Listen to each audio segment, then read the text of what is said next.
Hola, en este video les enseñaré cómo manejar a un paciente con politraumatismo y me centraré en el trauma torácico. Bien, el politraumatismo es una entidad relativamente frecuente, ¿sí? Se da sobre todo en las grandes ciudades. Esto se debe al alto grado de industrialización y también del desarrollo tecnológico. El traumatismo es considerada la tercera causa de muerte en pacientes jóvenes y también en adultos menores de 40 años. Y esto se debe a los patrones de comportamiento. El trauma torácico es responsable del 20 al 35% de esas muertes.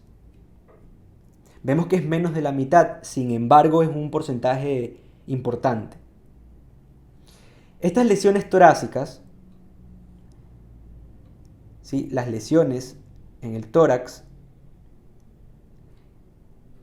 del 10 al 30% se resuelven con procedimientos quirúrgicos avanzados.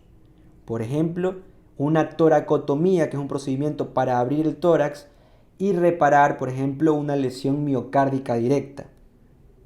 ¿Sí? Vemos que es un porcentaje reducido. Esto quiere decir que la mayoría de estas lesiones se resuelven con procedimientos técnicos que cualquier médico general entrenado puede realizar. Por ejemplo, colocar un tubo en el tórax para drenar, para sacar sangre. ¿Listo? Perfecto. Los objetivos de este video son entonces explicar el manejo inicial de un paciente con traumatismo grave, ver cuáles son las lesiones más frecuentes en el tórax. De estas lesiones, cuál es la presentación clínica, cómo hacemos el diagnóstico rápido de estas lesiones, cuál es el manejo inicial y les hablaré un poco del tratamiento definitivo. Perfecto. Antes de ver el protocolo de actuación, es importante definir a un paciente con traumatismo grave, porque este video se trata de eso, de manejar a un paciente con traumatismo grave. Y no todo paciente que se cae, que sufre un accidente automovilístico, que es lesionado por un arma blanca, es un paciente con un traumatismo grave. ¿Sí? La definición de un paciente con traumatismo grave es la siguiente. Es aquel paciente que presenta una o más lesiones que sean de origen traumático y que estas lesiones, al menos una, pueda comprometer su vida de forma más o menos inmediata. Que una de esas lesiones comprometa su vida. Esa es la definición de un paciente con traumatismo grave. Bien, entonces no todo paciente que tiene varias fracturas es un paciente con traumatismo grave. Depende de la localización de la fractura, de la pérdida sanguínea y demás. Perfecto, entonces hay una premisa interesante. Hay lesiones que se ven, otras lesiones que no. ¿Sí? Les comparto la experiencia. Yo vi un video de un accidente automovilístico. En este accidente venían varias personas en una camioneta. La camioneta sufre un volcamiento, ¿sí? Más o menos 10 personas venían ahí. Todos salen disparadas del vehículo. El vehículo cae sobre 2 o 4 personas. Y después de todo esto vemos como 3 personas se ponen de pie y caminan. El hecho de que esas personas se hayan puesto de pie y hayan caminado no quiere decir que no tengan una lesión grave. ¿Sí? Hay lesiones que se ven, otras lesiones que no. Muy probablemente tengan una hemorragia interna importante. Entonces, establecer qué paciente es un paciente con traumatismo grave es complejo, es difícil. Es por eso que hay criterios, ¿sí? Se llaman criterios de gravedad. Estos criterios de gravedad me ayudan a definir si se trata de un paciente con un traumatismo grave. Y estos son los siguientes criterios. Están los criterios fisiológicos. Esos que me dan a conocer que hay una alteración en la fisiología del individuo. Por ejemplo, alteración de la frecuencia respiratoria. Respiraciones de más de 30 respiraciones por minuto o menos de 8. ¿Sí? Ahí hay una alteración. No está normal esa fisiología, perdón. Luego, por ejemplo, la presión arterial. ¿Sí? Si está muy disminuida, probablemente hay una hemorragia importante. ¿Sí? Evaluar el nivel de conciencia, ya veremos más adelante, con la escala de Glasgow, que me ayuda a saber la respuesta ocular, la respuesta motora ante un estímulo doloroso. ¿Sí? Me ayuda a deducir si es que hay una lesión cerebral. Bien, entonces esos son los criterios fisiológicos. Luego están los criterios anatómicos, que estos son mucho más fáciles de identificar, son más objetivos. ¿Sí? Por ejemplo, que el paciente tenga en el cráneo una fractura con hundimiento, que el paciente tenga amputación de miembros, que tenga, por ejemplo, la marca del cinturón de seguridad sobre el tórax. Esto me habla de una energía cinética alta. Posiblemente hay una lesión directa, puede haber una lesión miocárdica o pulmonar. ¿Sí? Entonces, son criterios anatómicos. De ahí está la importancia de conocer el mecanismo lesional o el mecanismo de lesión. Mecanismo lesional. Por ejemplo, si el vehículo tuvo un impacto delantero con un hundimiento de más de 50 centímetros, se habla de una alta energía cinética y ese paciente recibió mucha energía cinética y posiblemente tenga una lesión interna importante, fracturas costales y demás. ¿Sí? Por ejemplo, encontrar a un sujeto que sufrió un accidente en moto, encontrarlo cerca de la moto no es lo mismo encontrarlo a 5 o 6 metros. Esto me habla de que el paciente salió eyectado, ¿sí? Y el trauma es mayor. Importante conocer el mecanismo lesional. Y luego de eso hay factores, se llaman factores agravantes. Agravantes. No es lo mismo que una persona sana tenga un accidente a que lo tenga una persona con una enfermedad de base como hipertensión, diabetes, una persona que esté en un tratamiento con anticoagulantes que potencian el sangrado. Estos pacientes son más difíciles de tratar.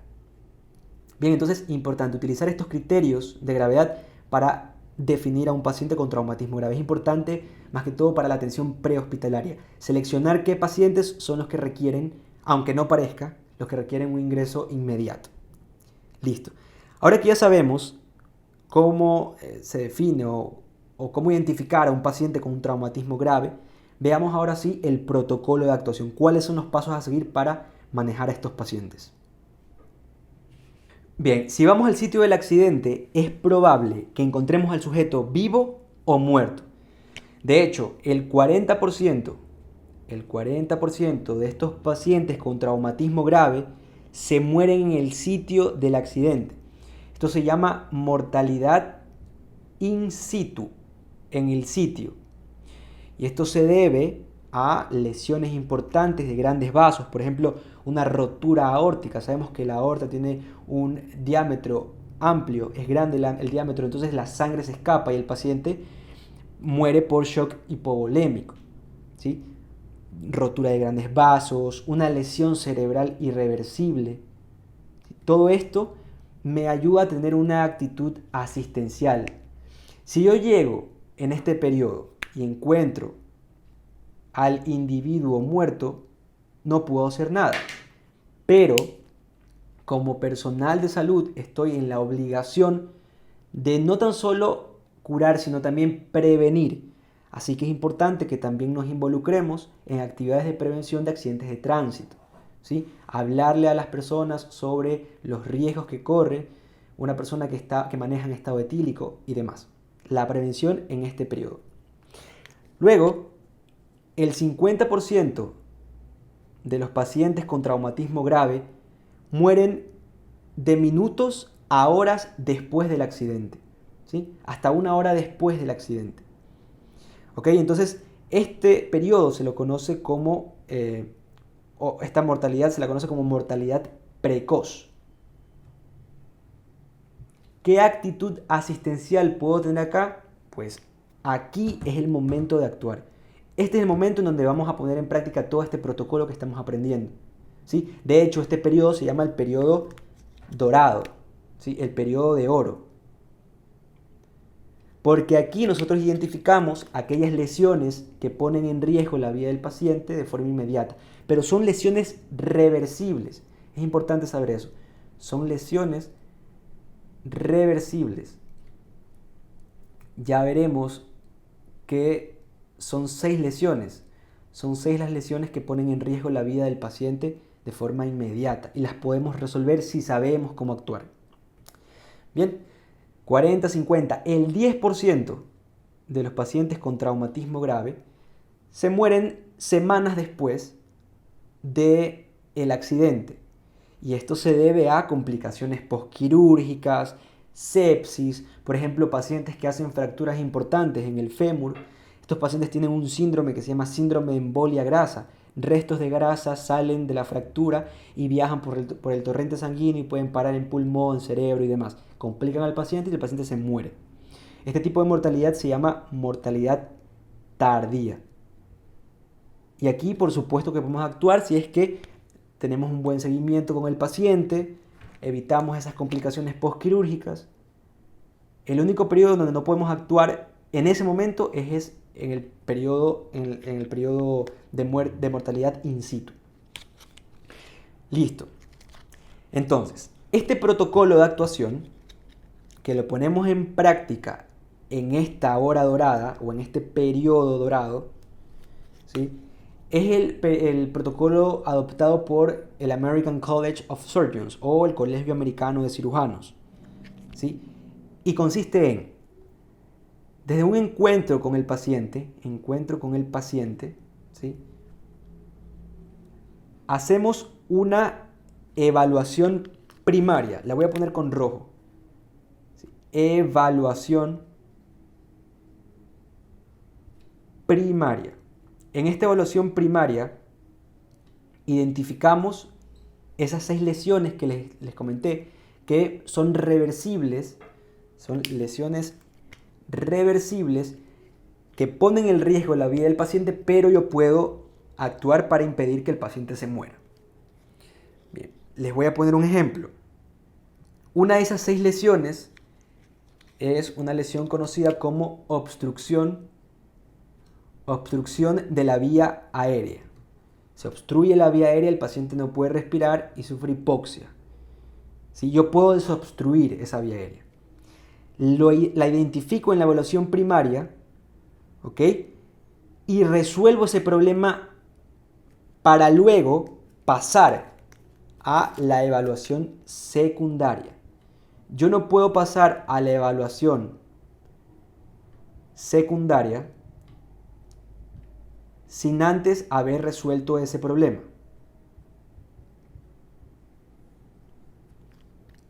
¿Sí? En la evaluación secundaria ya puedo buscar la etiología o el origen de esta obstrucción de la vía aérea y hacerle un examen al paciente, una inspección sistémica de cabeza a pies para buscar lesiones, fracturas y demás. ¿Sí?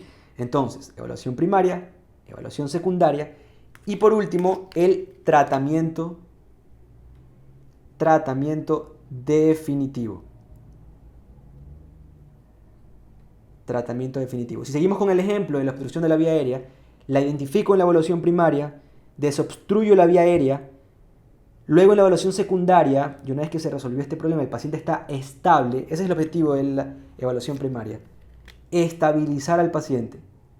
Estabilizar al paciente. Una vez que está estable, entonces, comienzo a buscar la etiología, el origen de esta obstrucción de la vía aérea. Por poner un ejemplo, esta obstrucción de la vía aérea se produjo esta es la tráquea, que está en los pulmones, por una rotura del árbol traqueobronquial. Digamos que aquí hay una fístula y esta fístula hace que el aire se escape, que no ingrese a los pulmones, sino que salga. Si no llega aire a los pulmones, hay una obstrucción de la vía aérea. Perfecto. Entonces, en esta evaluación primaria ya nos aseguramos que le llegue, por medio de unas técnicas que vamos a aprender, muchos procedimientos. En la evaluación secundaria ya busco la etiología y en el tratamiento definitivo resuelvo esa fístula, reparo esa fístula, ¿sí?, por cirugía o de manera conservadora. Ya eso lo veremos después. Pero quiero que se entienda bien esto. Listo.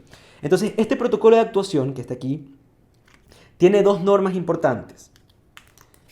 ¿Sí? Y las voy a esquematizar de esta forma. La primera es que no se puede saltar de una fase asistencial a otra. Si yo veo que el paciente tiene una obstrucción de la vía aérea, no tengo por qué saltarme a la evaluación secundaria para buscar fracturas, porque el paciente se muere. No se puede hacer esto, no se puede saltar de una fase asistencial a otra. Y la otra norma es que después de la evaluación primaria, aquí voy a poner una flechita, debe haber un feedback, una retroalimentación. Termino la evaluación primaria, veo que el paciente está estable, tengo que hacer una retroalimentación, tengo que ver que todas esas técnicas que utilicé para desobstruir la vía aérea se mantengan. ¿Sí? Ver si el paciente está saturando bien, todo eso lo vamos a aprender, pero es importante que haya una retroalimentación. Son esas dos normas. ¿Sí? Bien, ahora voy a borrar el pizarrón, voy a explicar luego de eso la evaluación primaria, y en esa evaluación primaria veremos esas 6 lesiones que la mayoría tienen asiento en el tórax. ¿Sí? Por eso es importante relacionar este tema de manejo inicial del paciente con politrauma y trauma torácico. Entonces, luego de eso explicaré la evaluación secundaria y veremos aquellas lesiones que no ponen en riesgo la vida del paciente, o la ponen en riesgo pero no de una forma inmediata. ¿Sí? Ahora empezaré a explicarles la evaluación primaria.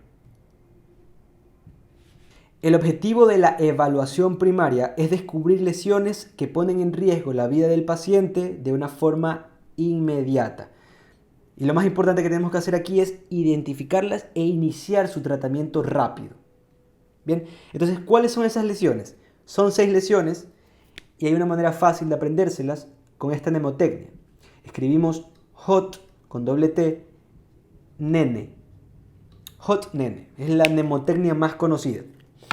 Entonces, la H es de hemotórax masivo, es decir, la presencia de sangre en grandes cantidades en el espacio pleural.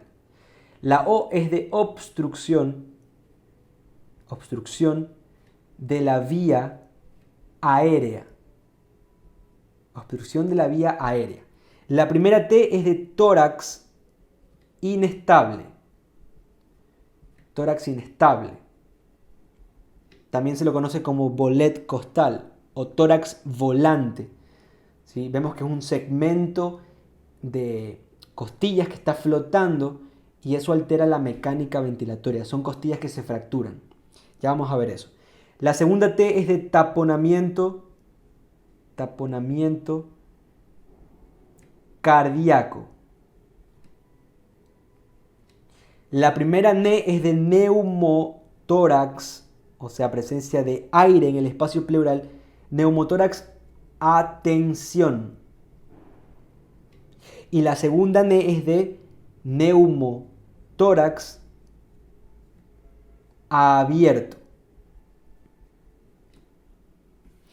Bien, estas lesiones hay que buscarlas en la evaluación primaria de forma ordenada. Hay que buscarlas de forma ordenada. Y por eso se ha establecido, para identificar estas lesiones, una serie de pasos para abordar el paciente en esta evaluación primaria.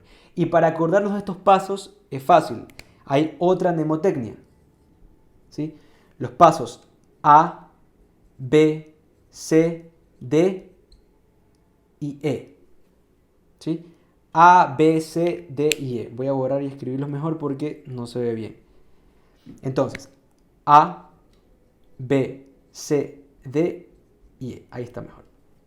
Entonces, la letra A es una mnemotecnia en inglés. Entonces, la letra A es de airway, que es vía aérea.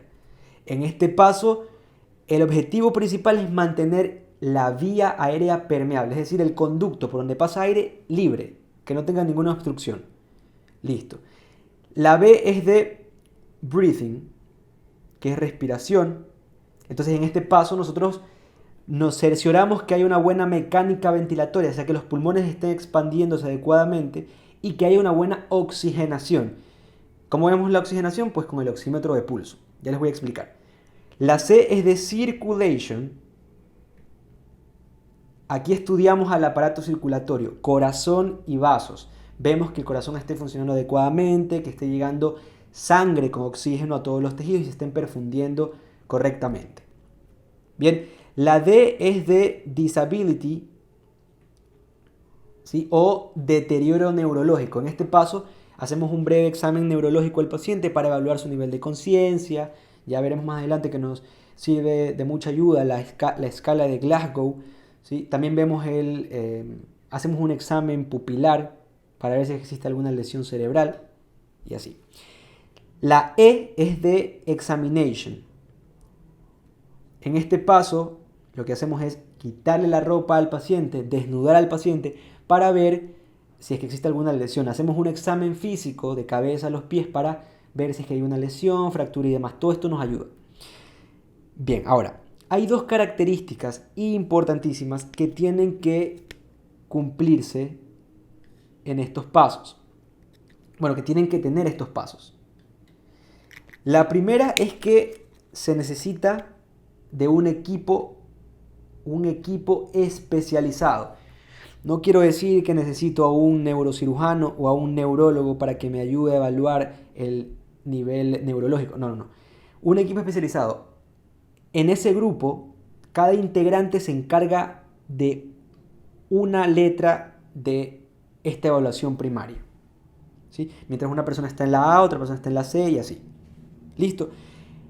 La segunda característica es que estas fases son fases, y aquí voy a escribir todo, fases solapadas. ¿Qué quiere decir esto? No necesito que alguien termine de permeabilizar la vía aérea para yo recién preocuparme por la circulación del paciente, para ver la presión y demás. No. Mientras una persona está evaluando o está permeabilizando la vía aérea, otra persona ya está desnudando al paciente y al mismo tiempo otra persona está viendo la mecánica ventilatoria. Son fases solapadas. Esto es importantísimo. Bien. Listo. Entonces, si es que estas fases no se solapan, y por ejemplo, tengo que esperar que se termine de permeabilizar la vía aérea y no me doy cuenta que hay un problema circulatorio, que la presión está bajando y el paciente está haciendo una hemorragia, el paciente se muere. Entonces es importante que las fases sean solapadas. Bien, entonces ahora veremos cada una de estas fases. Empezaré explicando la A y la B, que son dos fases que se trabajan en conjunto, ¿sí? Y luego de eso empezaré a explicar aquellas lesiones torácicas que alteran la ventilación.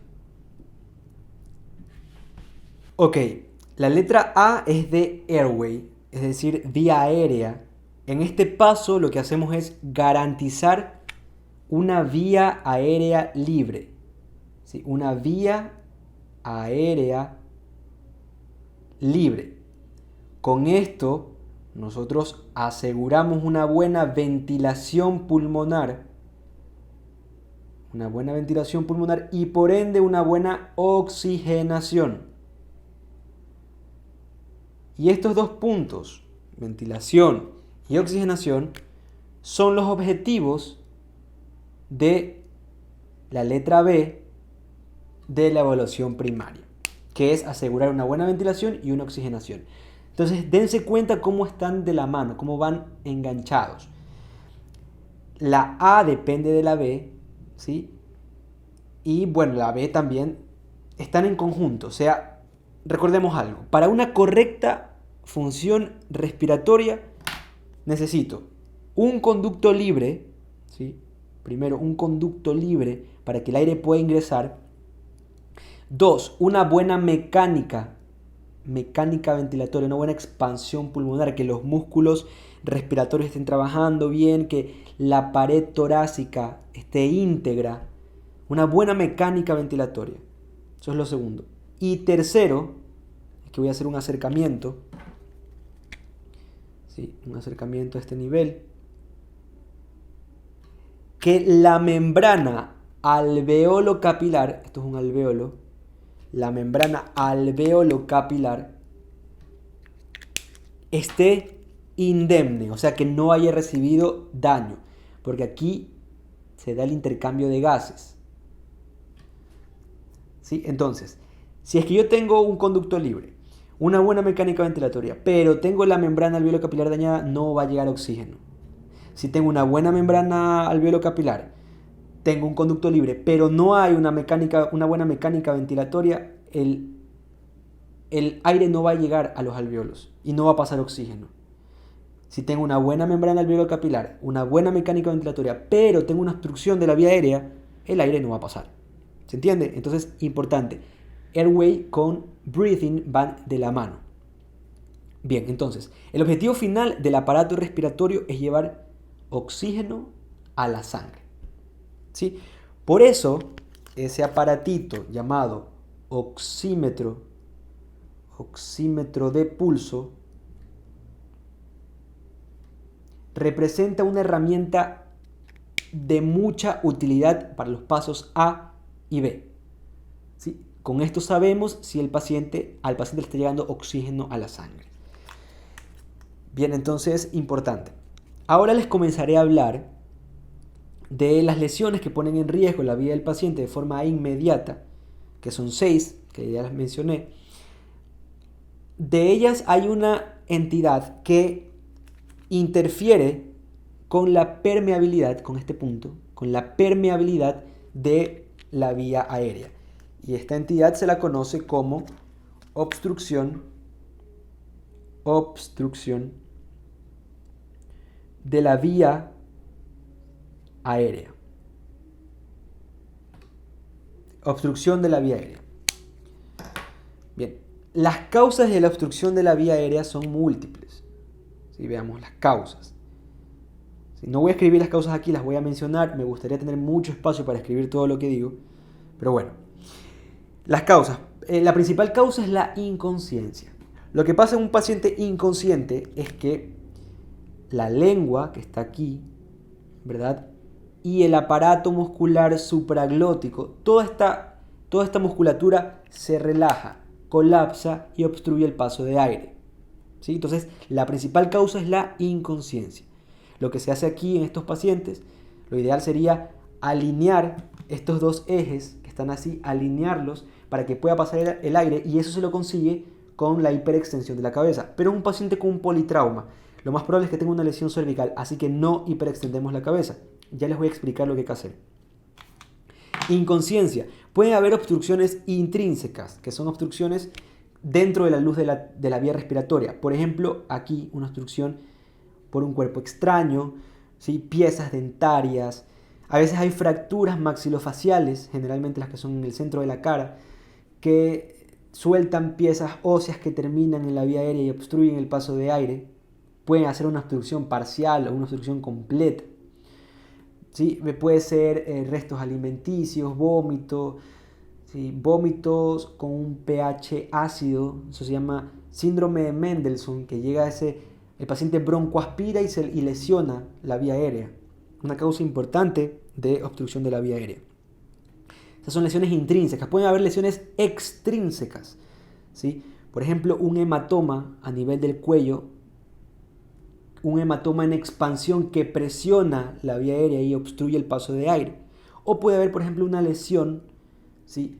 Una lesión aquí de la estructura, por ejemplo, una fístula en la tráquea que hace que el aire se escape, no vaya a los pulmones, sino que salga. Eso es una causa importante de obstrucción de la vía aérea. Bien, ok, entonces, ¿cuáles son las manifestaciones clínicas? Veamos un poco de la clínica. ¿Sí? La clínica depende de las causas, obviamente. Por ejemplo, lo más frecuente es encontrar una mala mecánica ventilatoria. A la inspección, ustedes ven al paciente con una mala mecánica ventilatoria. Las obstrucciones supraglóticas de vía aérea superior tienden a hundir el tórax en inspiración. El paciente inspira y se hunde el tórax. ¿Sí? No debería pasar eso, debería pasar lo contrario. Pero eso pasa. Hay agitación, disnea. El paciente utiliza músculos accesorios, como por ejemplo escalenos, esternocleidomastoide occipital. Hay tiraje intercostal. Puede haber aleteo nasal. ¿Sí? La cianosis es un signo un poco tardío. Puede haber, por ejemplo, si se trata de este escape de aire por una fístula, puede haber enfisema subcutáneo, que es la acumulación de aire en el espacio subcutáneo, a nivel del cuello, puede haber enfisema mediastinal. ¿Sí? Si se trata del hematoma compresivo, es visible el hematoma, se ve el cuello hinchado. Si hay una fractura facial, también es visible la fractura facial. se puede, al momento de ver la vía aérea, se observan secreciones, restos de vómito sobre el paciente. Todo eso nos ayuda para hacer el diagnóstico. Bien, entonces el abordaje de estos pacientes, el abordaje también depende de la causa, ¿sí? Pero en términos generales, esto es lo que se hace. A ver, veamos. En un primer encuentro con el paciente, lo primero que hacemos es buscar una respuesta, ¿sí? Para evaluar el nivel de conciencia y saber si la vía aérea está permeable. Digamos que el paciente responde. Perfecto. El paciente responde, ¿sí? Vamos a poner acá. Encuentro con el paciente. El paciente responde. Hay una respuesta. Perfecto. Entonces el paciente tiene la vía aérea permeable. Es un paciente con politrauma, así que es importante. Todo paciente politraumatizado necesita oxígeno. Se le da oxígeno con mascarilla, ¿sí? Oxígeno con mascarilla. Listo. Digamos que el paciente no responde. NR. No responde el paciente. Entonces lo que hacemos es, bueno, vamos a ver si tiene pulso. Si el paciente no está inconsciente, vamos a ver si tiene pulso. Si no tiene pulso, entonces empezamos con las compresiones torácicas, con el protocolo de RCP, que eso es un tema aparte, ¿sí? Entonces digamos que este paciente sí tiene pulso, pero quiero permeabilizar la vía aérea porque sospecho una obstrucción de la vía aérea. Listo, los pasos son fáciles.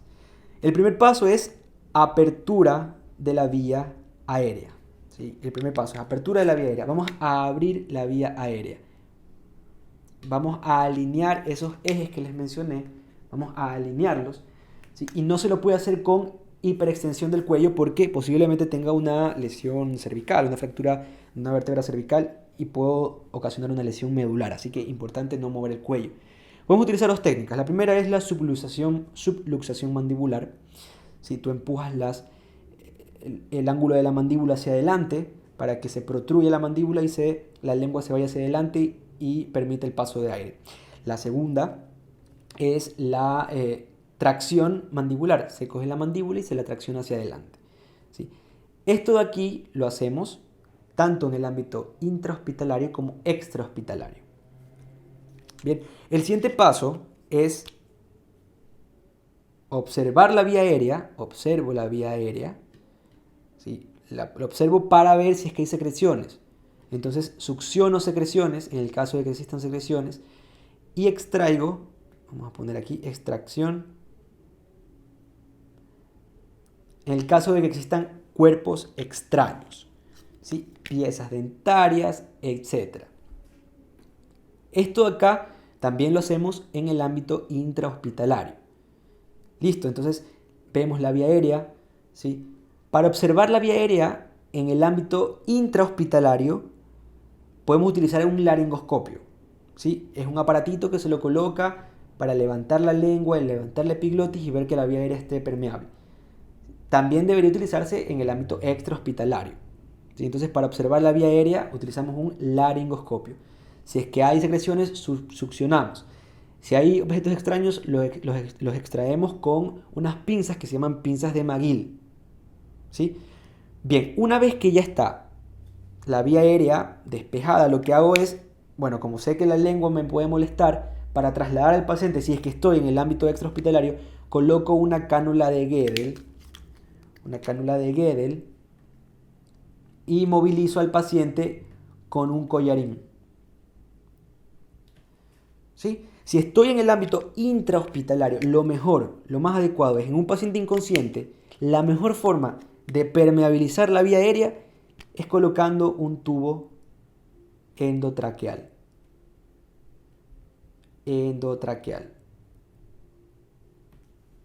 ¿Sí? Bien, ¿cómo hacemos esto del tubo? Las indicaciones para colocar un tubo endotraqueal consiste en un tubo, vamos a limpiar esto de aquí, dejemos esa vía aérea libre para explicarles cómo se coloca un tubo. Una de las indicaciones para colocar un tubo endotraqueal es que el paciente tenga una escala de Glasgow menor de 8. Un paciente inconsciente pierde el nivel de conciencia, su corteza no está funcionando bien. Sabemos que la ventilación tiene una importante, digamos que la corteza cerebral controla el bulbo raquídeo en este centro respiratorio para que los músculos accesorios funcionen y demás. En conclusión, un paciente inconsciente necesita que su vía aérea esté permeable para poder darle una mecánica ventilatoria. Todo paciente inconsciente, tubo endotraqueal.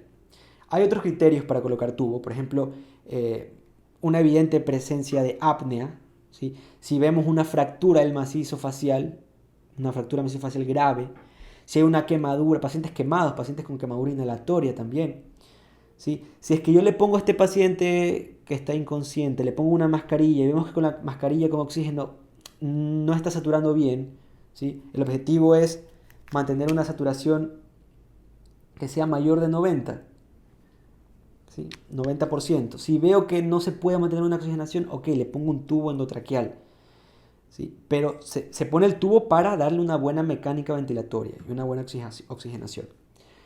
Bien, un riesgo de broncoaspiración, si pensamos, tenemos ese riesgo de que el paciente broncoaspire, también se le pone un tubo endotraqueal, ¿sí? También hay pacientes que están agitados y pacientes que están agitados pero tienen una saturación baja. Pacientes que están agitados y, por ejemplo, están saturando menos de, no sé, 70, menos de 60. Son pacientes que necesitan oxígeno, necesitan una buena mecánica ventilatoria. Y la mejor forma de permeabilizar esa vía aérea, de mantenerla libre, es colocando un tubo endotraqueal, ¿sí? Ese tubo llega, entra por la boca, ¿sí? Y llega hasta la tráquea. Y aquí tiene un baloncito que se infla y eso permeabiliza, asegura que el aire va a llegar a los pulmones, ¿sí? Entonces, en estos pacientes agitados se les puede dar sedantes, ¿sí? Inicialmente se les da sedantes, como por ejemplo midazolam, ¿sí? Y estos sedantes se los mezcla con, bueno, no se los mezcla, se los pone con un paralizante o bloqueador neuromuscular, por ejemplo el rocuronio.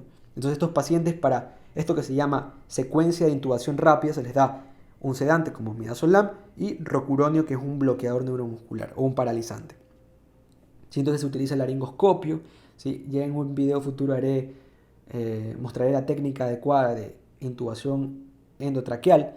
Entonces se coloca con este laringoscopio, se mueve la lengua, se observa la glotis, ¿sí? La epiglotis, y luego se manda el tubo por ahí, ¿sí? Bien, entonces con ese tubo nos aseguramos que la vía aérea esté permeable. Entonces, recordemos, abrimos vía aérea, ya sabemos las técnicas, observamos con un laringoscopio, si necesita succión, succionamos, si hay cuerpos extraños, los extraemos, ¿sí? Solamente en el ámbito extrahospitalario, Guedel, collarín para movilizar al hospital. Si estoy en el hospital, paciente inconsciente, tubo endotraqueal. Se lo coloco un tubo endotraqueal. Sería bueno que complementen este video con un video que muestre la técnica de la intubación endotraqueal. Listo, entonces, ahora pasemos a las lesiones que comprometen la mecánica ventilatoria. Ya vemos esta lesión, esta entidad clínica, que compromete la permeabilidad de la vía aérea, ¿sí? Permeabilidad de la vía aérea. Ahora veamos aquellas lesiones que afectan la ventilación y por ende la oxigenación. Bien, de estas 6 lesiones son 4 las que comprometen principalmente a la mecánica ventilatoria.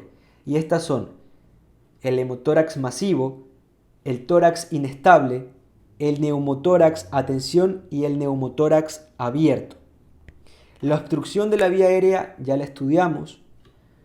Ahora pasaré a explicarles estas 4 entidades clínicas y dejaremos al taponamiento cardíaco, que es esta T de aquí, cuando estudiamos la letra C de la evaluación primaria, que es donde se estudia el aparato circulatorio, ¿sí? Bien, entonces empecemos ahora con el hemotórax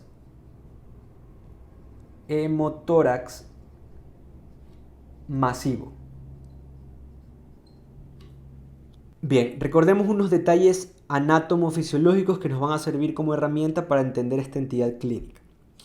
Bien, los pulmones están envueltos por una membrana que tiene células mesoteliales que se llama pleura.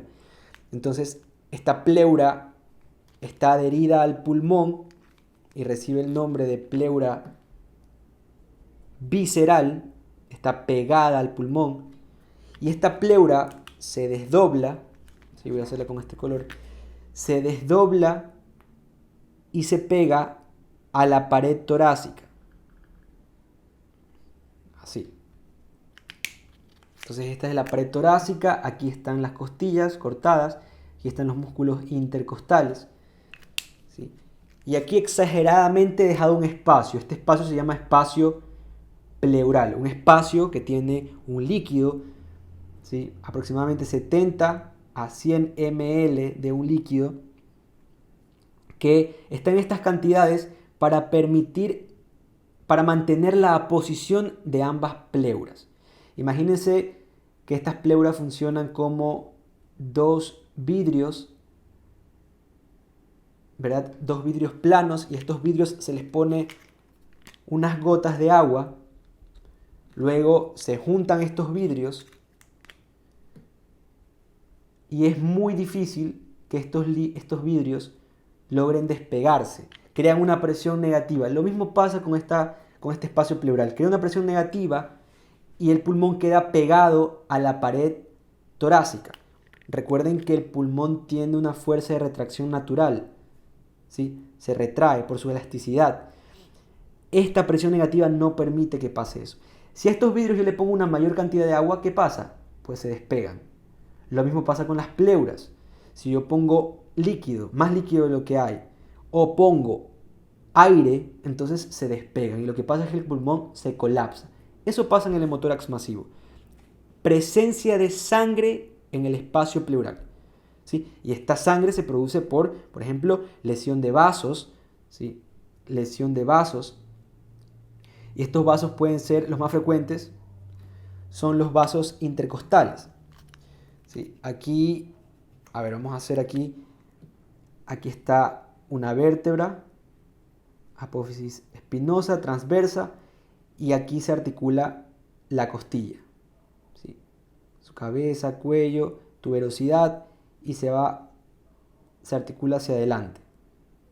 Entonces voy a hacer un corte a este nivel, un corte justo a este nivel, y lo voy a ampliar acá.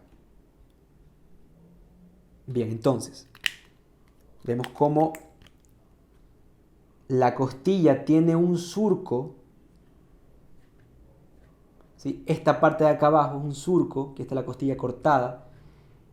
Ese surco se llama, esto es interno y esto es externo, superior e inferior. Este surco se llama surco subcostal, y en ese surco está el paquete vasculonervioso de las costillas, ¿sí?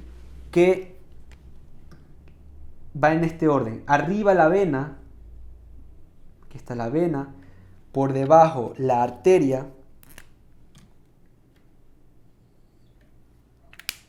y más abajo, bueno, no tengo marcador amarillo, entonces voy a hacer con color verde, está el nervio.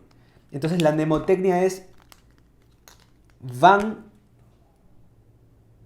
de arriba a abajo, ¿sí? Bien, entonces acá abajo está la otra costilla, así mismo con su surco. Perfecto, entonces entre cada costilla están dos grupos musculares: el intercostal externo, que lo vemos así, y por dentro está el intercostal interno, ¿sí? Intercostal externo e interno. ¿Para qué me sirve conocer esto? Bueno, veremos más adelante que el tratamiento de un hemotórax masivo es drenar la sangre. Todo esto está lleno de sangre, entonces lo que hay que hacer es drenar, quitar esa sangre, y la única forma de hacerlo es mediante un tubo colocado en el tórax. ¿Y dónde lo hacemos? En el espacio intercostal. Pero es importante hacerlo por encima de la costilla, ¿sí? Por encima, porque si se lo hace en el espacio intercostal o se lo hace por debajo de la costilla, puede lesionar el paquete vasculonervioso, ¿sí? Entonces es importante que se sepa esta relación anatómica. Entonces estos vasos se pueden lesionar y provocar un hemotórax, ya sea por un golpe directo, ¿sí? Por un golpe, un golpe cerrado, un golpe penetrante con un arma blanca, arma de fuego. Los otros vasos que se lesionan son los vasos mamarios internos, ¿sí? Que están acá. Este es el esternón, esquemáticamente, apófisis sifoide por acá, clavículas, primer arco costal, ¿sí? Y acá están los otros cartílagos costales. Estos vasos mamarios internos pasan, si los ve pasar entre los cartílagos costales, están ubicados a 1 centímetro por afuera del esternón. 1 centímetro por afuera más o menos, 1,5 centímetros más o menos. Por ahí están los vasos, que también se pueden lesionar, ya sea por un golpe directo o un trauma penetrante con arma blanca o arma de fuego. Listo. Entonces, también se pueden lesionar las cavidades cardíacas, ¿sí? Se puede lesionar también por ese golpe el parénquima pulmonar. Generalmente esta es una lesión que es autolimitada porque la presión pulmonar es baja y aparte el pulmón tiene algo que se llama tromboplastina, que es una enzima que está implicada en la coagulación sanguínea. Pero bueno, entonces se puede lesionar el pulmón, se puede lesionar el corazón con escape de sangre hacia el espacio pleural, se puede lesionar el ilio pulmonar, ¿sí? Se pueden lesionar vasos del cuello que llevan la sangre al espacio pleural, se puede lesionar el diafragma, ¿sí? Con escape de sangre hacia el espacio pleural. Es importante conocer todo esto. Bien, entonces, se necesita para considerarlo hemotórax masivo, porque puede ser un hemotórax simple, que hay una cantidad de sangre que no tenga tanta repercusión. ¿Sí? Se lo considera hemotórax masivo cuando es más de 1500 cc. ¿Sí? De hecho, cuando se coloca el tubo y sale esta cantidad de golpe, el paciente tiene que ir a cirugía, a hacerse una toracotomía para ver que posiblemente hay una lesión importante. Bien, entonces, ¿cómo hacemos el diagnóstico de estos pacientes? Fácil. Nos ayudamos de las herramientas semiológicas: inspección, percusión, palpación y auscultación. A la inspección yo puedo ver una mala mecánica ventilatoria. Si vemos que la caja torácica ha perdido un poco su estructura anatómica, ¿sí? Hay una mala mecánica ventilatoria. A la percusión, en este mitórax afectado hay matidez, ¿sí? A la palpación puedo ver fracturas costales o una herida, ¿sí?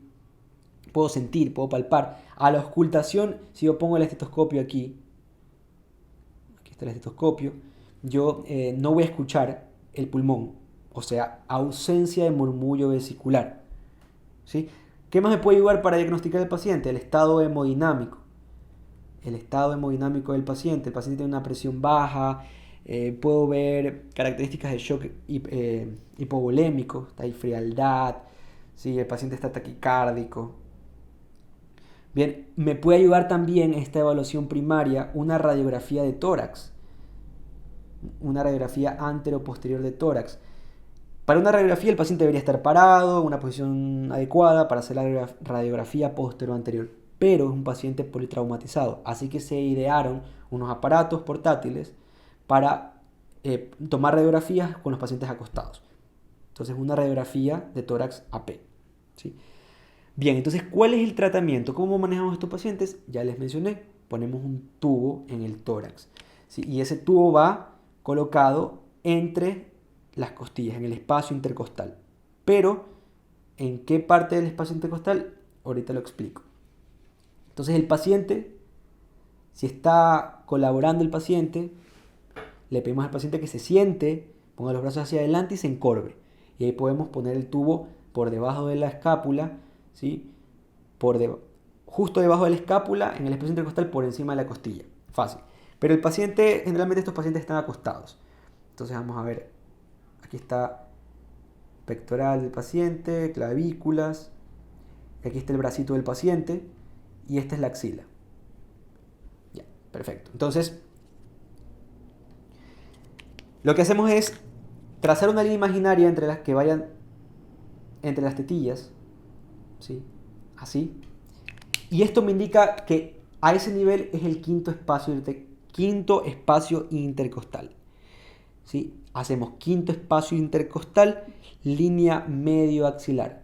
Y en ese punto colocamos el tubo por encima de la costilla. ¿Sí? Listo. Entonces, al momento de drenar, si salen 1500 cc de golpe, a cirugía. O si es que sale más de 200 centímetros cúbicos por hora, en 3 horas, el paciente necesita una toracotomía de emergencia, porque está perdiendo mucha sangre.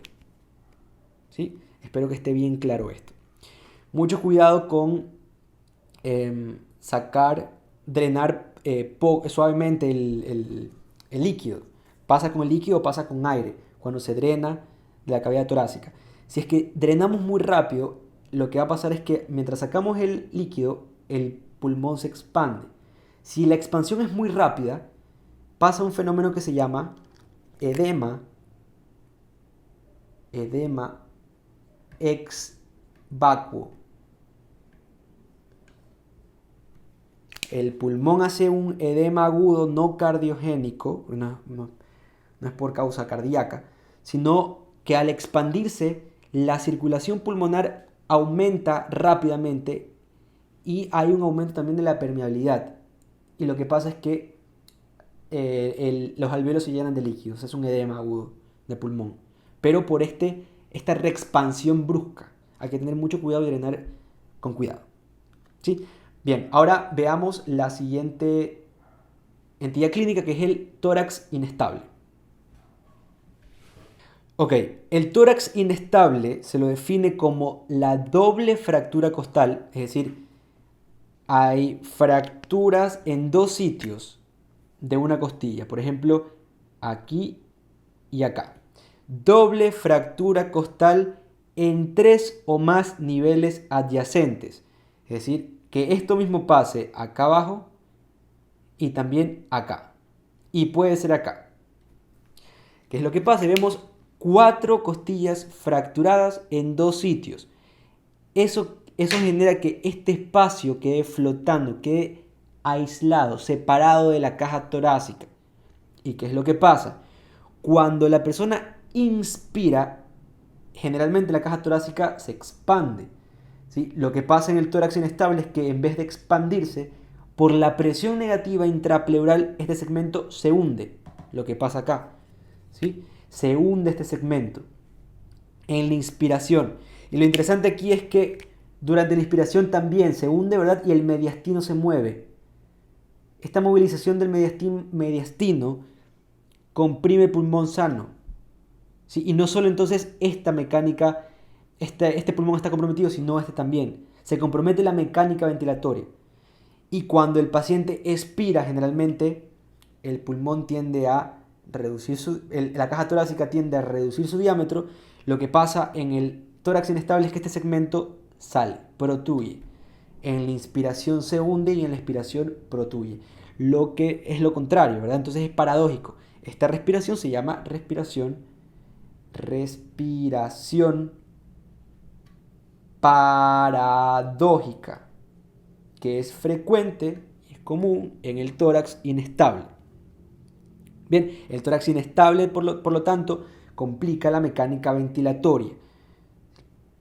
Por lo tanto, el paciente no se va a oxigenar adecuadamente.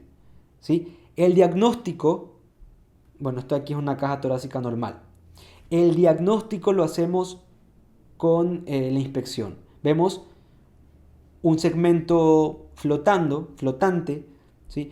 Bueno, esto no puede ser visible, no es tan visible en, por ejemplo, pacientes obesos o pacientes que tienen glándulas mamarias prominentes, no es tan visible esto. Entonces, este paciente está con una mala mecánica ventilatoria, puede estar con disnea, ¿sí? Hay una asimetría torácica, está la respiración paradójica, ¿sí? Entonces, estos pacientes intentan no toser, no respirar tan profundamente, entonces hay una respiración superficial. Es importante asociar el tórax inestable con la contusión pulmonar, cuando el parénquima pulmonar sufre un golpe, ¿sí?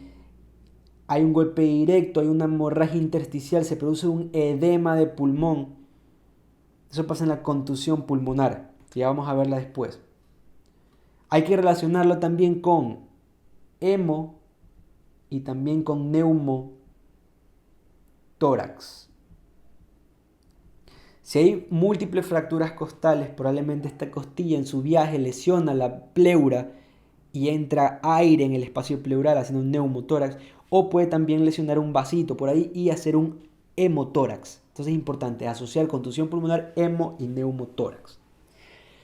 Listo. Bien, entonces, ¿cómo hacemos el tratamiento? Vamos a ponerlo por acá. El tratamiento ha evolucionado a lo largo de la historia, a lo largo de los años. Antes se utilizaban bolsas de arena, Por ejemplo, aquí a este paciente se le colocaba una bolsa de arena para tratar de alinear estos segmentos y que las costillas se consoliden. ¿Sí? Otro tratamiento fue la tracción. Se traccionaba ese segmento para que se alinee con el resto de la caja torácica y se consolide la fractura. ¿Sí? Después de un tiempo se manejó a estos pacientes con estabilización neumática interna. Se le ejercía una presión positiva con medio de una ventilación mecánica, se les ponía un tubo torácico al paciente, ¿sí? Pero un tubo endotraqueal, y por ahí se les hacía una ventilación mecánica para mantener estos pulmones expandidos durante todo el tiempo, independientemente de que tengan esta porción flotante. ¿Sí? Pero estos pacientes se complicaban, hacían sepsis, porque pasaban mucho tiempo entubados, ¿sí? Mucho tiempo ingresados. El tratamiento de estos pacientes es el siguiente. Lo primero que hay que hacer es que hay que darle analgésicos. Entonces, analgesia, porque el dolor, ¿sí?, limita la mecánica ventilatoria. A estos pacientes les duele respirar. Entonces ellos tratan de no respirar mucho, tratan de no toser, y al no toser pueden acumularse secreciones en los pulmones y hacer atelectasias. ¿Sí? Entonces es importante dar analgesia. Podemos dar analgesia por vía oral o podemos hacer un bloqueo del nervio intercostal. ¿Sí? Para bloquear este nervio nos vamos por acá atrás. ¿Sí? Hacemos una punción en el espacio intercostal y colocamos en el espacio intercostal anestesia. Entonces la anestesia corre por todo el nervio intercostal y duerme esa zona y el paciente no tiene dolor. Sí, perfecto. Entonces, analgesia, a estos pacientes también le damos oxígeno. ¿Sí? Oxígeno, consideramos, dependiendo de la saturación de oxígeno, la ventilación mecánica. ¿Sí? Y es importante, como asociamos el tórax inestable, la contusión pulmonar, que sabemos que hay un edema por el golpe, ¿sí?, los alvéolos se pueden llenar de líquido, lo que hacemos es restricción hídrica. O sea, no le damos líquido al paciente o le damos en poca cantidad para no empeorar el posible edema por la contusión pulmonar.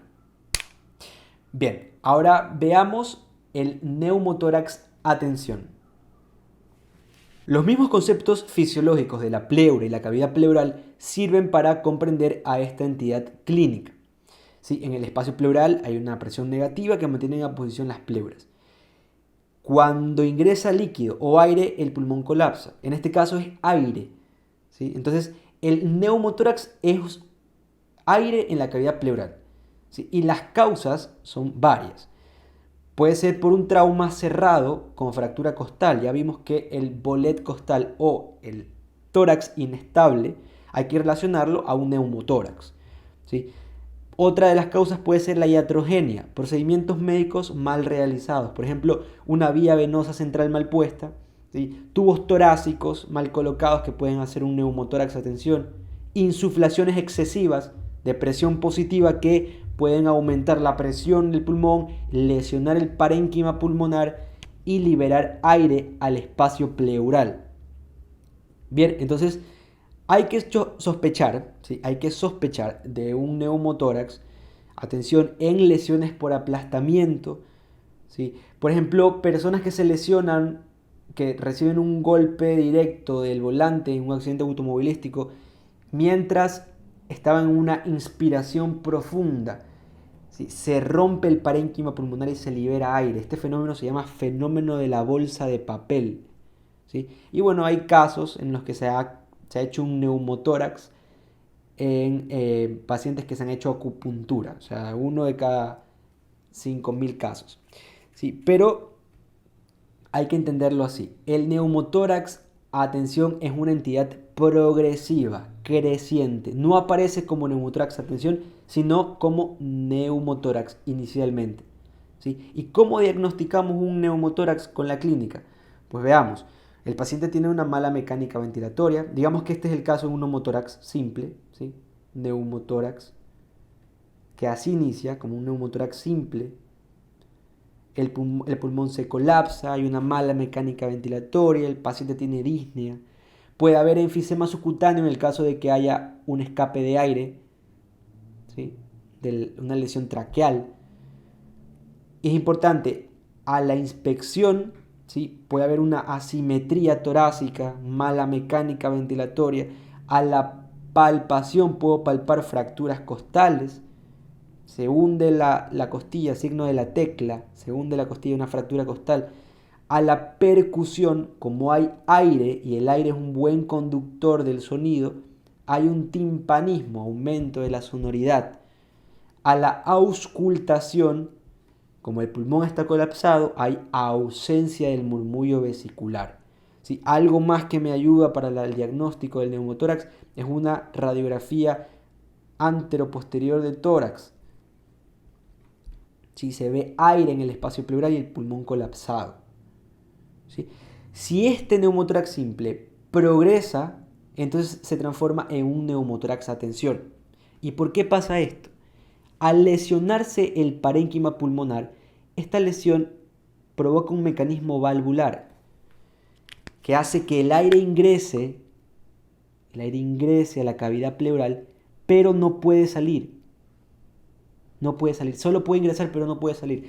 Entonces el paciente respira y sigue aumentando el aire, sigue ingresando el aire, y lo que pasa es que aumenta la presión aquí y las estructuras del mediastino se desplazan hacia el lado sano.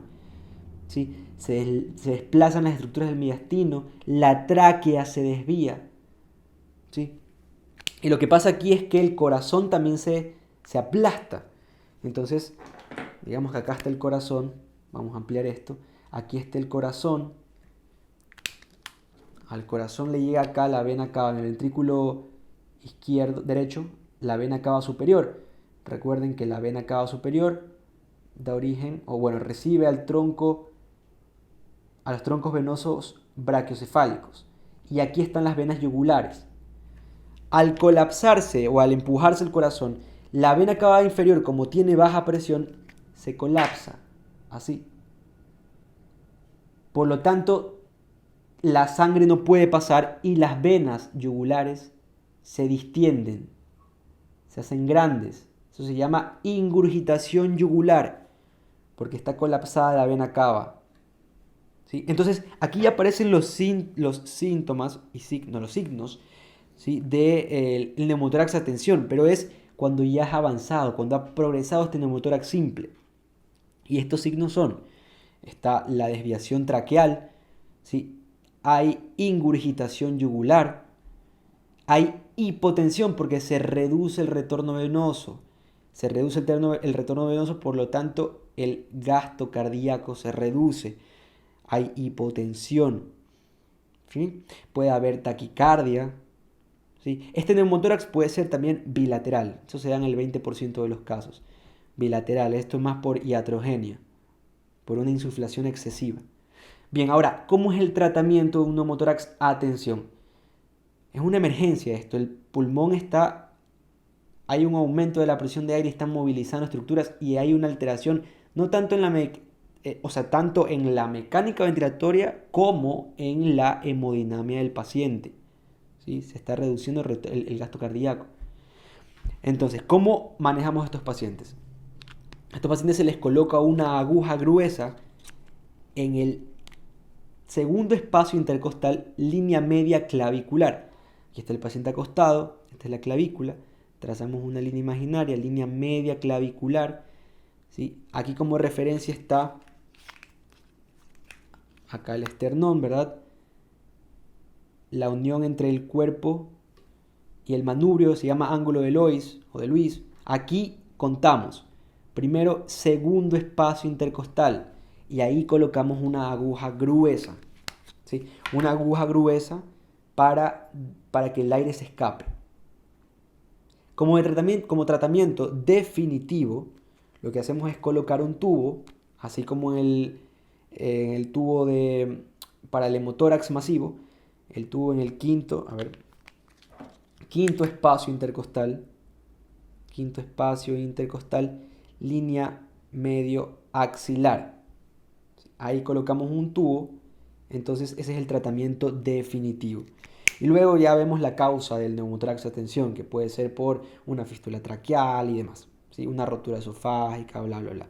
¿Sí? Entonces, importantísimo, el tratamiento inicial es aguja gruesa en el segundo espacio intercostal. A veces es complicado porque hay más músculos en la parte superior de la cara anterior del tórax y es complicado a veces colocar la aguja gruesa en pacientes sobre todo obesos. Entonces lo que hacemos es ir directamente a colocar el tubo en el quinto espacio intercostal, línea medio axilar. ¿Sí? Bien, ahora pasaré a explicarles el neumotórax abierto.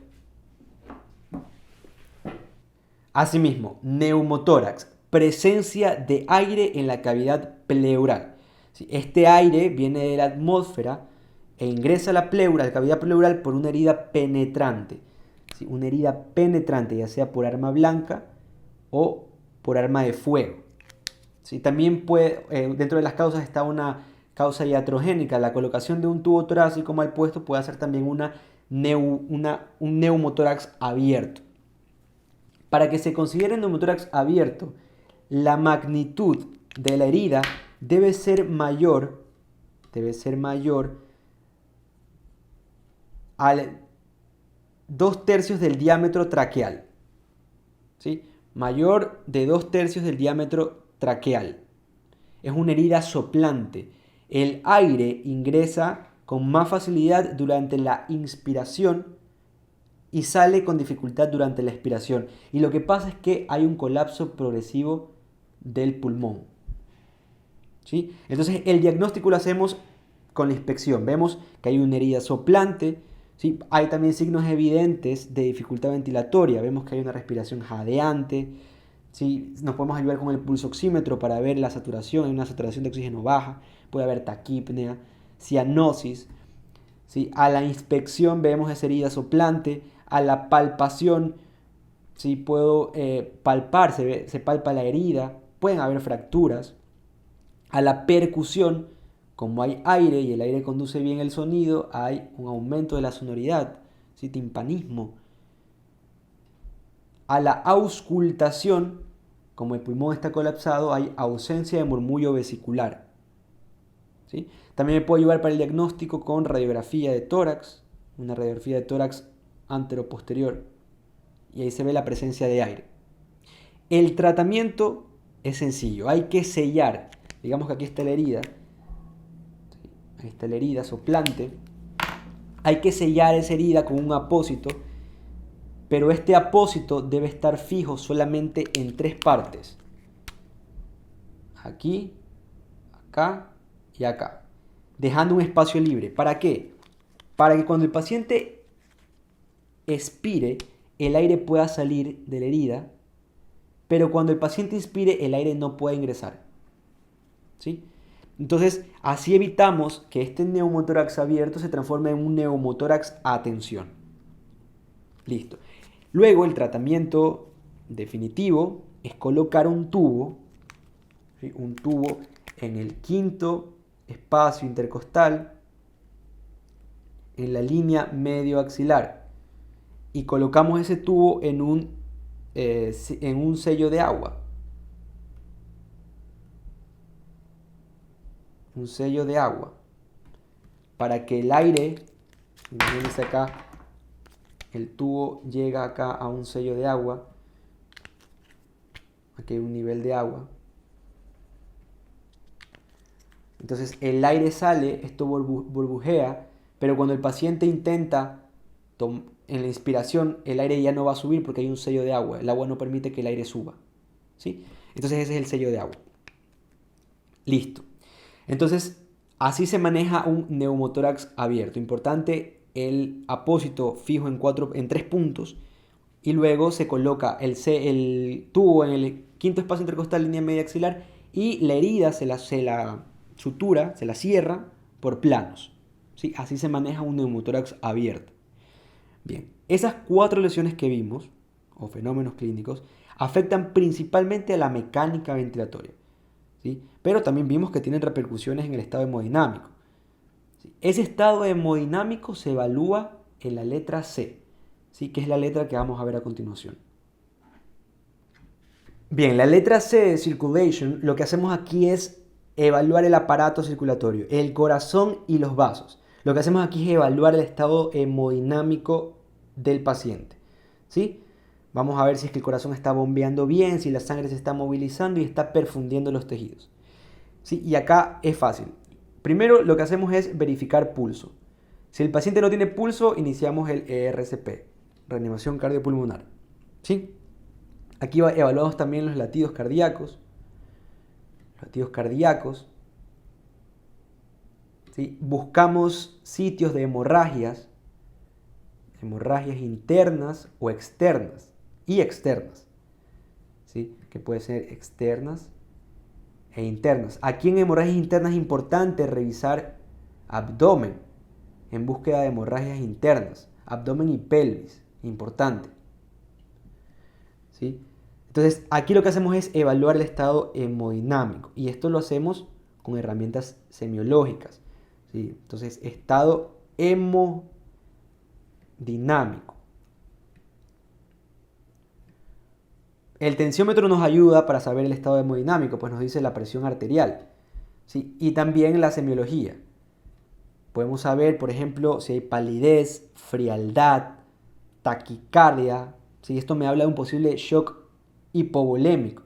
Demora en el llenado capilar, ¿sí? Demora en el llenado capilar. Aquí en este paso también se canalizar dos vías venosas periféricas para la reposición hídrica, para ponerle líquido al paciente, porque posiblemente está haciendo un shock hipovolémico y necesita líquido, ¿sí? Se considera también la transfusión sanguínea, ¿sí? En este punto también se extrae sangre venosa, ¿sí? Para, por ejemplo, hacerle una prueba de embarazo a una mujer en edad fértil, ¿sí? Extracción de sangre venosa y arterial para una gasometría, ¿sí? Bien, entonces hay una entidad clínica que afecta principalmente la circulación, ¿sí? Afecta principalmente al estado hemodinámico del paciente. Y esta entidad clínica se la conoce como taponamiento cardíaco, que lo voy a explicar a continuación. Bien, normalmente el corazón está cubierto por una membrana que se llama pericardio, así como en la pleura. En el corazón también está envuelto por una membrana, asimismo de células mesoteliales, que se llama pericardio y deja un espacio que se llama espacio pericárdico. Ese espacio pericárdico tiene una cantidad de unos 15 a 50 ml de líquido pericárdico, que su función también es esa, evitar el roce en cada latido cardíaco. Sí, el objetivo es mantener el corazón en una posición central y fija. Se sabe que si se desgarra el pericardio, el corazón se puede herniar. Bueno, entonces el taponamiento cardíaco ocurre cuando hay líquido, en este caso sangre. Cuando hablamos de trauma es sangre en el espacio pericárdico, ¿sí? Entonces hay un hemopericardio, hay sangre en el pericardio, en el espacio pericárdico. Hemopericardio.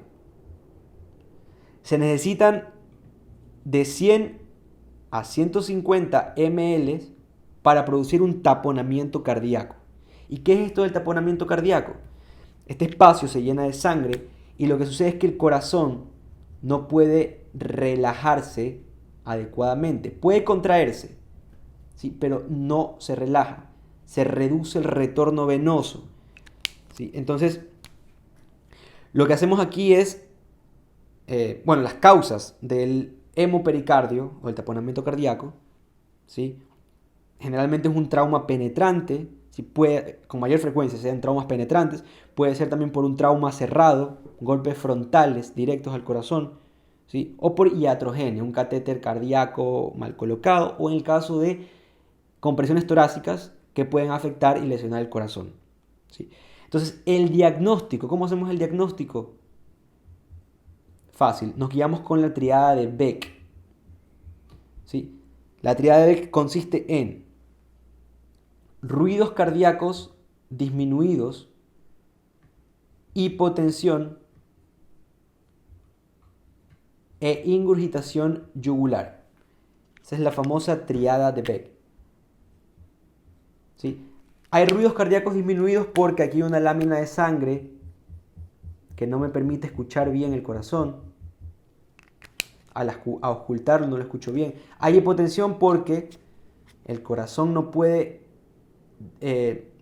hacer su diástole adecuadamente, no hay un buen llenado, un buen retorno venoso, por lo tanto se reduce el gasto cardíaco y hay una hipotensión.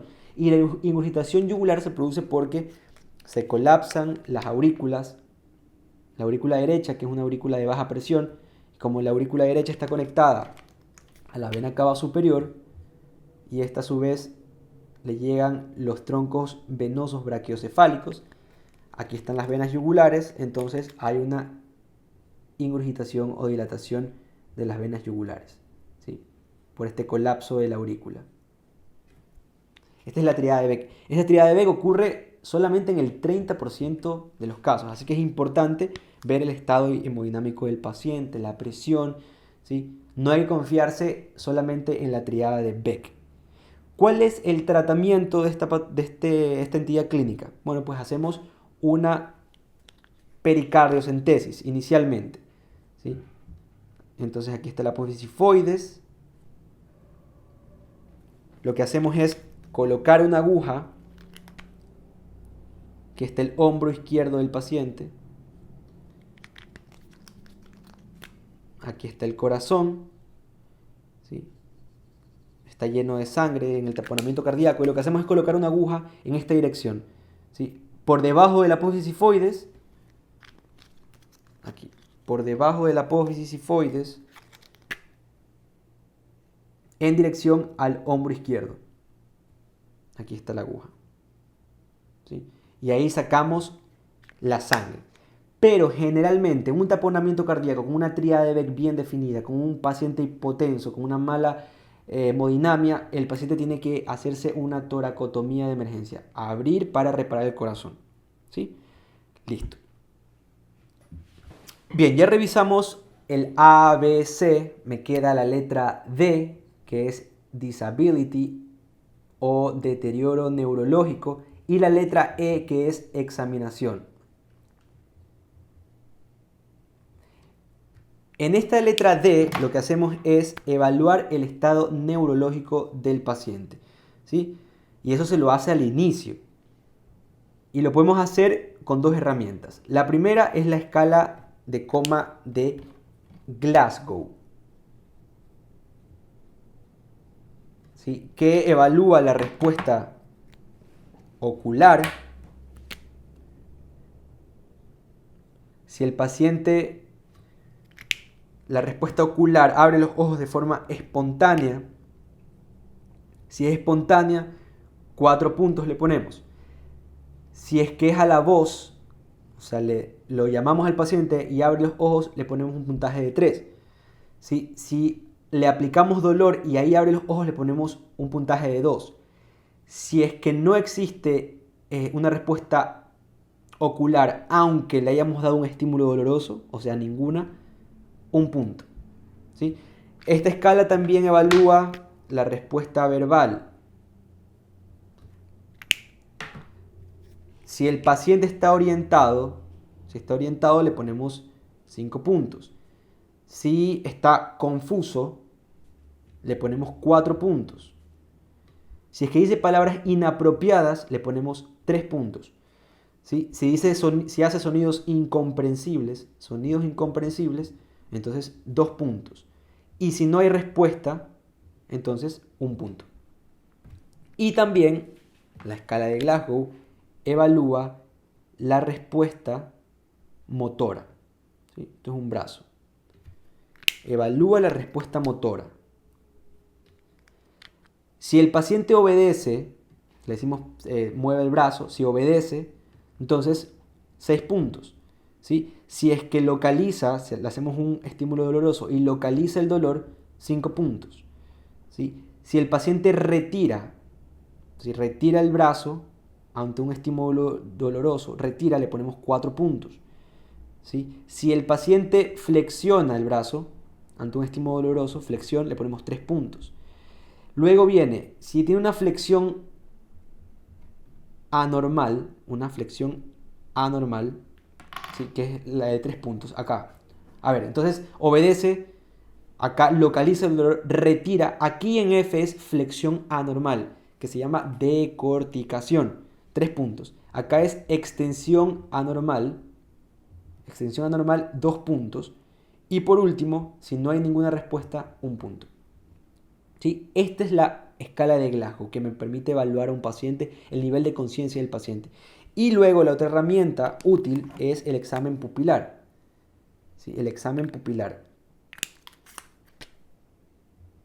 Examen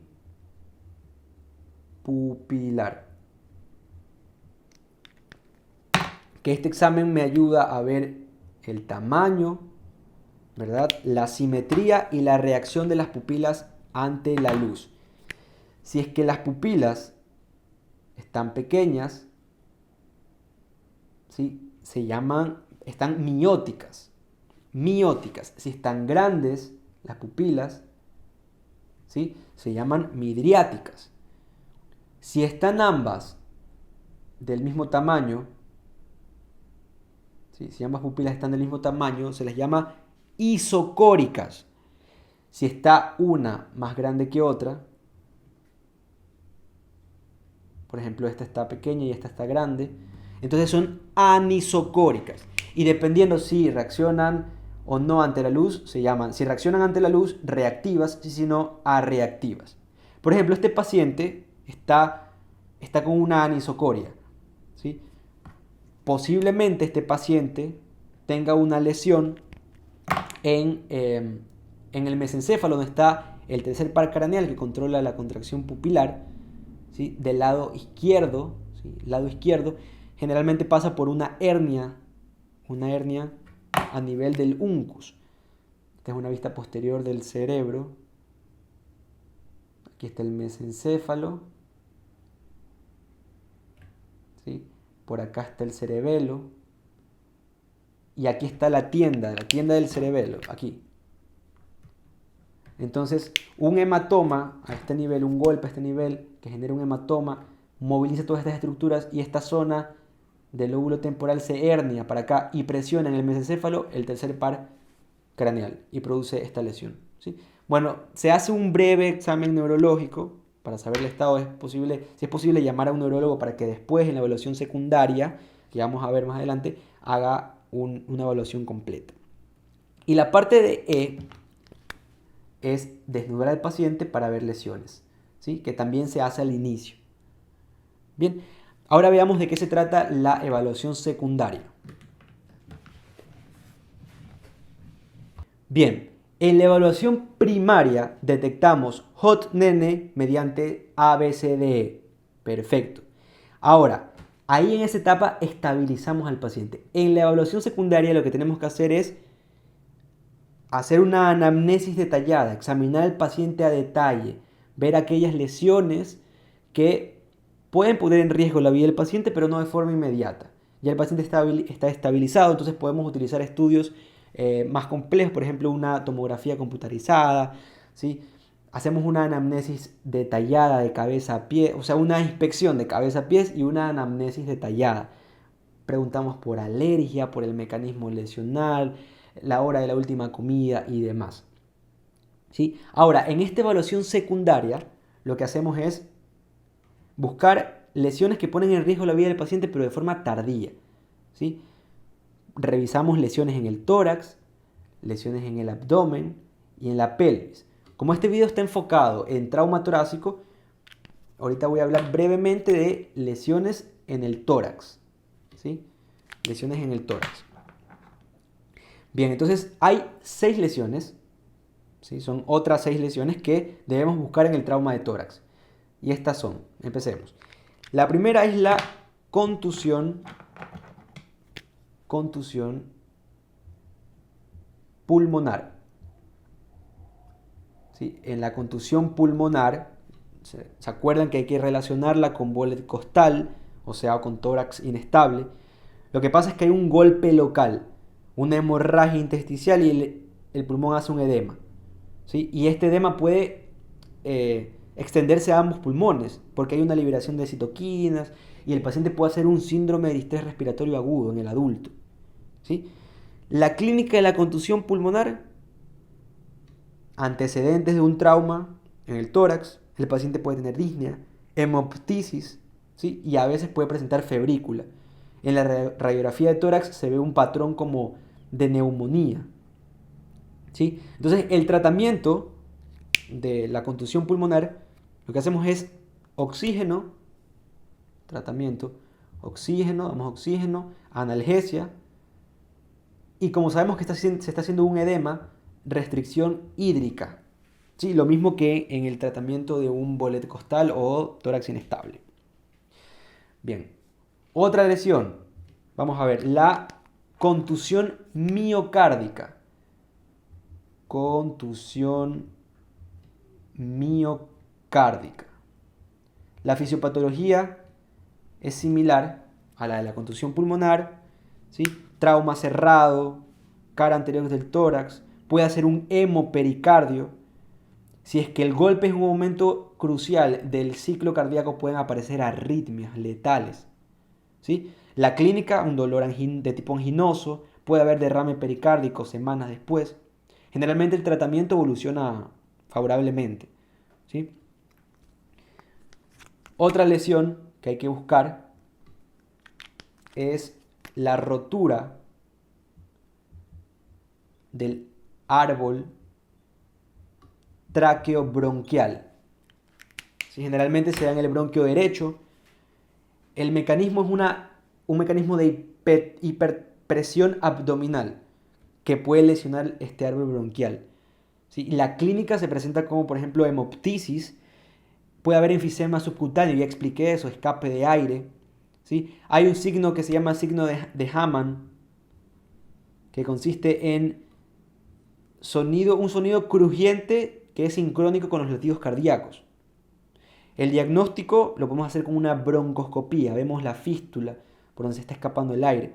Y el tratamiento puede ser o conservador o quirúrgico, dependiendo de la longitud de la fístula de la lesión.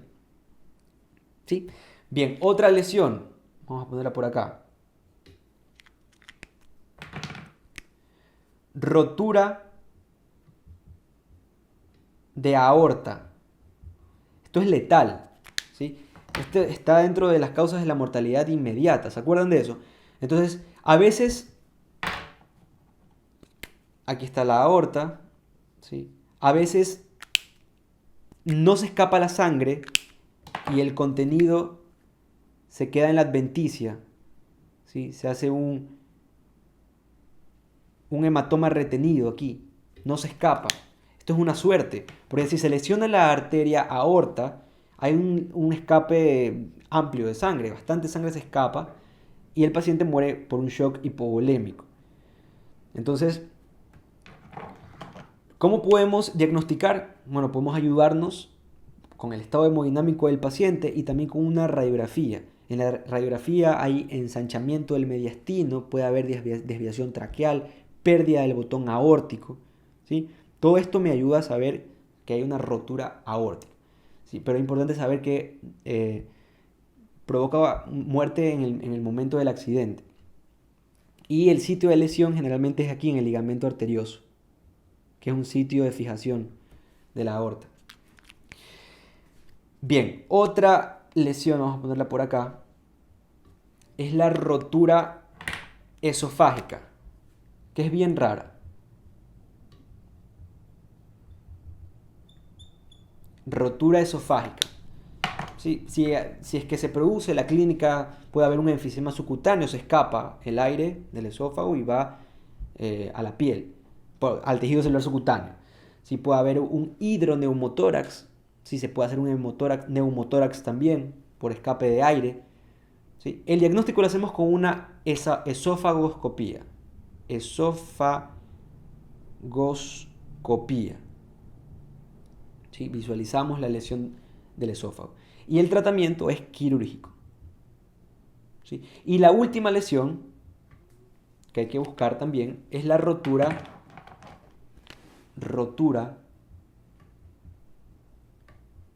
de diafragma. Rotura de diafragma. Generalmente en el hemidiafragma izquierdo. El derecho está protegido por el hígado, ¿sí? accidente de automóvil, hay una hiperpresión abdominal, lo mismo que la rotura del árbol bronquial, si puede haber una laceración del diafragma. Si la lesión es muy grande, puede haber una hernia, ¿sí? Puede herniar las vísceras, subir y comprometer el pulmón y aparece disnea, cianosis, ¿sí? El diagnóstico lo hacemos, podemos hacerlo con una radiografía. Vemos elevación del diafragma, puede haber aire, ¿sí? En la cavidad torácica. El tratamiento lo que hacemos es colocar una sonda nasogástrica para evitar la broncoaspiración, ¿sí? Y el tratamiento definitivo es quirúrgico, ¿sí? Me encantaría entrar a detalle con todas estas lesiones, pero eso es poco más para cirugía. Pero es importante que se reconozcan estas lesiones en la evaluación secundaria. Bien, entonces con esto concluyo el video. Espero que sea muy útil. Por favor, profundicen más este tema, investiguen. Si tienen alguna duda, por favor, déjenme en los comentarios. Yo con mucho gusto la contestaré. Bien, hasta la próxima.